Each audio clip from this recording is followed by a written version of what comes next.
علیکم ورحمۃ اللہ وبرکاتہ نحمدہ ونصلی علی رسولہ الکریم اما بعد اعوذ باللہ من الشیطان الرجیم بسم اللہ الرحمن الرحیم۔ صرف 5 منٹ کا مدرسہ قرآن و حدیث کی روشنی میں 30 رمضان المبارک بر ایک اسلامی تاریخ رسول اللہ صلی اللہ علیہ وسلم کی وفات۔ حضور صلی اللہ علیہ وسلم جس ماحول کی اصلاح کے لیے بھیجے گئے تھے، آپ صلی اللہ علیہ وسلم نے 23 سال کی مختصر زندگی میں انقلاب برپا کر دیا۔ ضلالت و گمراہی میں بھٹکی ہوئی انسانیت کو ہدایت و رہنمائی کا نمونہ بنا دیا۔ ظلم و ستم اور چوری و ڈاکہ زنی کو ختم کر کے محبت و بھائی چارگی، امن و امان کی بنیاد ڈال دی۔ الغرض آپ صلی اللہ علیہ وسلم نے تبلیغ و رسالت کا فریضہ انجام دے دیا، اور جس مقصد کے لیے آپ صلی اللہ علیہ وسلم کو بھیجا گیا تھا اس کو مکمل فرما دیا۔ تو حضرت جبرائیل علیہ السلام نے آ کر اطلاع دی کہ اب آپ کی وفات کا وقت آ گیا۔ چنانچہ ماہ سفر کے آخر میں مرض شروع ہوا اور بڑھتا گیا۔ پھر اپنی ازواج مطہرات سے اجازت لے کر حضرت عائشہ رضی اللہ تعالی عنہا کے گھر میں قیام فرمایا۔ اس دوران صحابہ کو کچھ نصیحتیں بھی فرماتے رہے، لیکن مرض کی شدت بڑھتی جا رہی تھی۔ بالآخر اللہم اغفر لی وارحمنی والحقنی بالرفیق الاعلی، اللہم فی الرفیق الاعلی کہتے ہوئے ربیع الاول میں پیر کے دن قیامت تک کے آنے والی نسلوں کے سامنے دستور زندگی لے کر اپنے محبوب حقیقی سے جا ملا۔ آپ کی وفات کی خبر مسلمانوں پر بجلی بن کر گری۔ صحابہ کرام رضی اللہ تعالی عنہم محسن انسانیت کی جدائیگی پر عقل و حواس کو کھو بیٹھے۔ ہر ایک پر مصیبت کا پہاڑ ٹوٹ پڑا، سبھی رنج و غم سے نڈھال ہو گئے۔ چنانچہ حضرت ابوبکر صدیق رضی اللہ تعالی عنہ نے قرآنی آیت پڑھ کر نصیحت فرمائی، پھر لوگوں کو سمجھایا اور صبر دلایا۔ منگل اور بدھ کی درمیانی رات میں تدفین عمل میں آئی۔ معزز حاضرین، نبی صلی اللہ علیہ وسلم کی وفات کی مختصر سی سیرت آپ کے سامنے بیان کی گئی۔ نبی صلی اللہ علیہ وسلم نے اس امت کے لیے ایسی ایسی قربانیاں دی ہیں، ایسی ایسی محنتیں کی ہیں کہ اس کی مثال ہم پیش نہیں کر سکتے۔ ہمارے نبی صلی اللہ علیہ وسلم نے ہماری خاطر کیسی کیسی مصیبتیں، پریشانیاں اور کیسے کیسے امتحانات دیے ہیں۔ معزز حاضرین، اس پر ہم کو غور و فکر کرنے کی ضرورت ہے کہ ہمارے نبی صلی اللہ علیہ وسلم اپنی امت سے کتنی محبت کرتے ہیں۔ جو مختصر سیرت آپ حضرات کے سامنے رکھی گئی اسی وجہ سے کہ ہم کو نبی صلی اللہ علیہ وسلم کی زندگی کی معلومات ہو، اور نبی صلی اللہ علیہ وسلم سے ہم کو محبت ہو، اور ان کی زندگی کو ہم اپنی زندگی کے لیے نمونہ بنائیں، اور اپنی زندگی کو نبی صلی اللہ علیہ وسلم کے طریقوں پر لائیں۔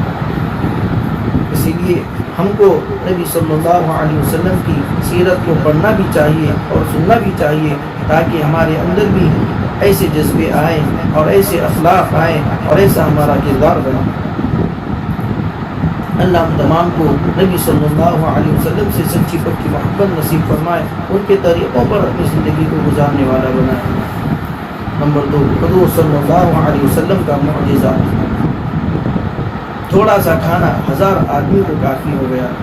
حضرت جابر رضی اللہ تعالی عنہ فرماتے ہیں کہ غزوہ خندق کے موقع پر میں نے بکری کا ایک بچہ ذبح کیا، اور میری بیوی نے جو کا آٹا گوندا اور گوشت کی ہانڈی میں چولہے پر چڑھائی دی، اور میں رسول اللہ صلی اللہ علیہ وسلم کے پاس گیا اور عرض کیا، یا رسول اللہ، چند آدمیوں کو آپ کو اپنے ساتھ لے کر گھر تشریف لے چلے، لیکن آپ صلی اللہ علیہ وسلم نے تمام صحابہ رضی اللہ تعالی عنہم میں اعلان فرما دیا کہ جابر نے تمہاری دعوت کی ہے۔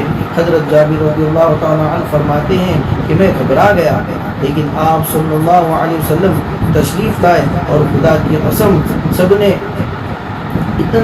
اتنے تھوڑے سے کھانے کو خوب پیٹ بھر کر کھایا، پھر بھی ہانڈی بھری ہوئی تھی اور آٹا بھی کچھ کم نہیں ہوا تھا، حالانکہ صحابہ رضی اللہ تعالی عنہ 1000 کی تعداد میں تھے۔ سبحان اللہ، یہ نبی صلی اللہ علیہ وسلم کا معجزہ ہے۔ نمبر 3، ایک فرض کے بارے میں قضا نمازوں کی ادائیگی۔ حضرت ابو قتادہ رضی اللہ تعالی عنہ سے روایت ہے کہ رسول اللہ صلی اللہ علیہ وسلم نے فرمایا، جو کوئی نماز پڑھنا بھول گیا یا نماز کے وقت سوتا رہ گیا تو اس کا کفارہ یہ ہے کہ جب یاد آئے اسی وقت پڑھ لے۔ اگر کسی شخص کی نماز کسی عذر کی وجہ سے چھوٹ جائے یا سونے کی حالت میں نماز کا وقت گزر جائے تو بعد میں اس کی قضا پڑھنا ضروری ہے۔ لہذا ہم تمام کو ان باتوں کو سمجھنے کی ضرورت ہے اور ہماری چھوٹی ہوئی نمازوں کو قضا، یعنی جب ہماری نماز چھوٹ جائے تو اس کو فوراً قضا کر لیں، اور اسی طریقے سے اگر ہماری زندگی بھر میں جو بھی نمازیں چھوٹی ہوئی ہیں ان نمازوں کا بھی ہم اعادہ کریں، یعنی ان کی بھی قضا ہم نماز ادا کریں۔ اللہ تعالیٰ ہم تمام کو توفیق نصیب فرمائے۔ نمبر 4، ایک سنت کے بارے میں تمام مسلمانوں کے لیے دعا کرنا۔ اگلے پچھلے تمام مسلمانوں کے لیے دعائے مغفرت اس طرح کرے، ربنا اغفر لنا ولاخواننا الذین سبقونا بالایمان ولا تجعل فی قلوبنا غلا للذین آمنوا ربنا انک رؤوف رحیم۔ ہم اس دعا کو ہر نماز میں پڑھ لیں، انشاءاللہ تمام کے لیے مغفرت کی دعا بھی ہو جائے گی۔ نمبر 5، ایک اہم عمل کی فضیلت، اچھے اخلاق پر جنت کے اعلیٰ درجات۔ حضرت انس بن مالک رضی اللہ تعالی عنہ سے روایت ہے کہ رسول اللہ صلی اللہ علیہ وسلم نے فرمایا، جو باطل پہ رہتے ہوئے جھوٹ چھوڑ دے اس کے لیے جنت کے ارد گرد گھر بنایا جائے گا، اور جو حق پر رہتے ہوئے جھگڑا چھوڑ دے اس کے لیے جنت کے بالکل بیچ میں گھر بنایا جائے گا، اور جس کے اخلاق اچھے ہوں اس کے لیے جنت کے اعلیٰ درجے پر گھر بنایا جائے گا۔ سبحان اللہ۔ محترم حاضرین، اچھے اخلاق پر جنت کے اعلیٰ درجے کا وعدہ کیا گیا ہے، تو لہذا ہم تمام کو اس بات پر توجہ کی ضرورت ہے کہ ہم بہتر سے بہتر اخلاق بنائیں، ہمارے اخلاق اچھے ہوں، ماں باپ کے ساتھ، دوست کے ساتھ، بھائیوں کے ساتھ، رشتہ داروں کے ساتھ، بڑوں کے ساتھ، بزرگوں کے ساتھ، ہر ایک کے ساتھ ہم تمام کو اللہ ایسا بنا دے کہ ہمارے اخلاق بہتر سے بہتر اور عمدہ سے عمدہ ہو جائے، ہم تمام کو اللہ تعالیٰ بہترین اخلاق کی دولت سے مالا مال فرمائے، آمین۔ نمبر 6، ایک گناہ کے بارے میں مسلمانوں کو تکلیف پہنچانا۔ قرآن میں اللہ تعالیٰ فرماتا ہے، جن لوگوں نے مسلمان مرد اور مسلمان عورتوں کو تکلیف پہنچائی پھر توبہ بھی نہیں کی تو ان کے لیے دوزخ اور سخت جلنے کا عذاب ہے۔ اللہ اکبر۔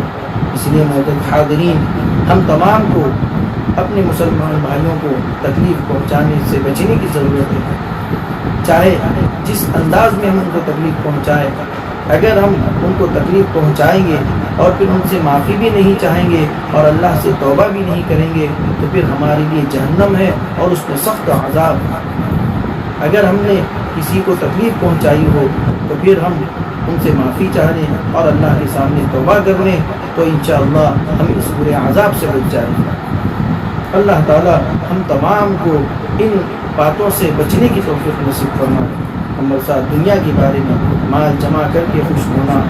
قرآن میں اللہ تعالیٰ فرماتا ہے، جو شخص انتہائی حرص و لالچ سے مال جمع کرتا ہے اور پھر وہ خوشی سے اس کو بار بار گنتا ہے اور سمجھتا ہے کہ اس کا یہ مال اس کے پاس ہمیشہ رہے گا، ہرگز نہیں رہے گا، بلکہ اللہ تعالیٰ اس کو ایسی آگ میں ڈالے گا جو ہر چیز کو توڑ پھوڑ کر رکھ دے۔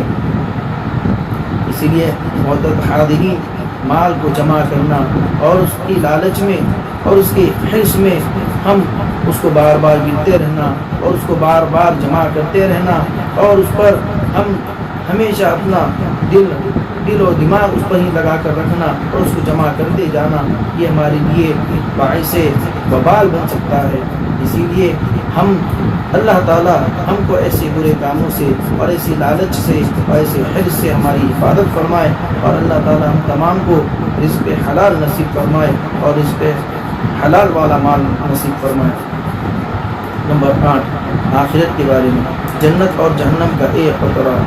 رسول اللہ صلی اللہ علیہ وسلم نے فرمایا، اگر جنت کا ایک قطرہ تمہاری اس دنیا میں تمہارے پاس آ جائے تو ساری دنیا کو مٹھا کر دے گا، اور اگر جہنم کا ایک قطرہ تمہاری دنیا میں آ جائے تو ساری دنیا کو تمہارے لیے کڑوا کر دے گا۔ اللہ اکبر۔ اللہ تعالیٰ ہم تمام کو ان عذابات سے بچائے۔ نمبر 9، طب نبوی سے علاج، جوؤں کا علاج۔ حضرت کعب بن عجرہ رضی اللہ تعالی عنہ بیان کرتے ہیں کہ رسول اللہ صلی اللہ علیہ وسلم میرے پاس تشریف لائے اور اس وقت میرے سر سے جوئیں گر رہی تھی، تو آپ صلی اللہ علیہ وسلم نے فرمایا تم کو ان جوؤں سے تکلیف ہے؟ میں نے عرض کیا جی ہاں، تو آپ صلی اللہ علیہ وسلم نے فرمایا سر مڑا دو۔ تو لہذا ہم سر کو مڑاتے رہیں تاکہ ہمارا سر بھی صاف ہو جائے اور ہمارے سر میں جو جوئیں ہیں وہ بھی صاف ہو جائے۔ ہم تمام کو اس علاج پر یعنی طب نبوی سے علاج کے اس نسخے پر عمل کی ضرورت ہے۔ نمبر 10، نبی صلی اللہ علیہ وسلم کی نصیحت۔ حضرت انس رضی اللہ تعالیٰ عنہ فرماتے ہیں کہ مجھ سے رسول اللہ صلی اللہ علیہ وسلم نے فرمایا اے بیٹے، جب گھر پر جاؤ تو اپنے اہل و عیال کو سلام کر کے داخل ہونا، اسی لیے کہ تیرا سلام کرنا تیرے اور تیرے اہل و عیال کے حق میں برکت کا باعث ہوگا۔ سبحان اللہ۔ اسی لیے ہم اپنے بچوں کو اور اپنے گھر والوں کو یہ تاکید کریں کہ جب باہر سے ہم گھر میں آئیں تو آنے سے گھر میں داخل ہونے سے پہلے سلام کریں۔ تو لہذا ہم اس کا اہتمام کریں گے تو اللہ تعالی ہم تمام کو یہ توفیق نصیب فرمائے کہ ہم جب کبھی بھی گھر میں داخل ہوں تو اپنے گھر میں سب سے پہلے سلام کریں گے۔ اور اللہ کے نبی صلی اللہ علیہ وسلم کی حدیث بھی ہے السلام قبل الکلام، کہ بات کرنے سے پہلے سلام کیا کرو۔ تو لہذا اس سنت پر بھی عمل ہو جائے گا۔ اللہ تعالیٰ سے دعا ہے کہ اللہ تعالیٰ ہم تمام کو ان باتوں کو سمجھنے کی توفیق نصیب فرمائے۔ سبحان اللہ وبحمدہ، سبحانک اللہم وبحمدک، اشہد ان لا الہ الا انت، استغفرک واتوب الیک۔